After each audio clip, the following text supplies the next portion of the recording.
Ishnakas, Wasauksing First. Hello everyone, I'm Chief Tabobondung from Wasauksing. I'm from the Beaver clan. I have my totem with me tonight. I'm also the Gima, the chief of the nation as well. So I'm going to do a smudge tonight. I'm going to help leadership, the Seguin Township leadership, start their journey and within their new term in a good way. Understanding all that good work that you do in regards to your communities, but also thanking the Seguin leadership for the invite as well, because I think to some degree, it's certainly my first municipal inauguration, and hopefully to see more, because we know that there's over 600 municipalities in Ontario. So in saying that, I say miigwech for the invite, and I'm about to, I've got my miga shell already. There's sacred tobacco and sage, two of our sacred medicines, and again, it is to cleanse us, cleanse our minds, cleanse our heart, and to ensure that we do that good work on behalf of who we represent. It's a way that we start our gatherings with that acknowledgement, with the acknowledgement of creation as well, to start off in a good way, in that cleansed way. So that's what I'm about to do. I know Jodi's going to help me for a moment here. I'm first going to smudge the leadership, and then of course, because this is the building you do your business in, I will just do the perimeter of the hall here. So once I've lit the smudge, and after leadership has been smudged, I will come down onto the floor.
Got to make sure that I get the talking stick.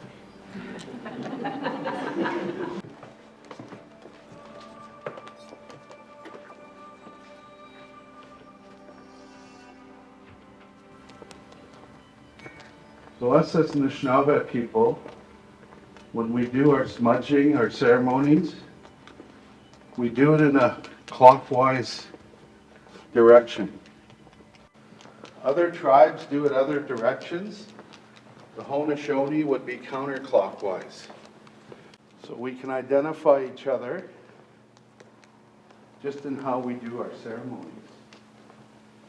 I did the perimeter of the building because this is where your business for your community occurs.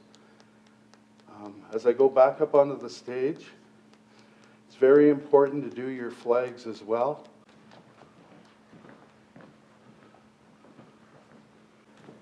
In the Anishinaabe culture, when we have our gatherings, our community gatherings, we too smudge. We do start our gatherings this way. And it's not necessarily a regulation. We also allow our practices as well. And we consider those to be parts of our opening. So it's not just strictly business. We've incorporated some of our cultural practices into how we're governed is through the Indian Act, a federal law. So we're able, in our community, we use some of our cultural practices and we blend them with the federal law. So just to share that with everyone, just want to again say thank you to everyone for respecting one of our small practices. And again, it is to start the Seguin Council off in a good way. Of course, you know, sometimes the business of the communities can be daunting sometimes. And of course, we have to find good ways to overcome that and achieve the goals of the community. So I say that much. I do have a small gift. It is in regards to relationship building. We had a military alliance with our tribe. We would gift each other. So I would maybe receive a drum and Ann would receive a pipe. And when our relationships were struggling, Ann could always come to me and we would play that drum together. And if my end of the relationship was tarnished or struggling, we would go and smoke the pipe with Ann. And today we've kind of brought it to a modern context. I have brought tea so that if there's any time where we struggle in our relationship, that I know that I can always come and have that tea with Ann. And I have some coffee roasted on Blackstone Lake Road for you, and I look forward to no problems in our relationship, but many, many times to share the tea and coffee. Right. Well, thank you, Ann. And again, it is the beginning of a relationship. And sometimes relationships are long journeys. And we certainly hope that our relationship will represent that long journey as well. You know, again, that recognition has been given, and we certainly are grateful for that recognition. And it's really been a pleasure to meet you, Mayor Ann. It's the beginning. It's the beginning. So I say miigwech. I say miigwech to the Seguin leadership. I wish you well in your term. Again, as I too understand that business that we do on behalf of our communities. So I say again, thank you for that recognition. Thank you for the acknowledgement. Miigwech. Hey.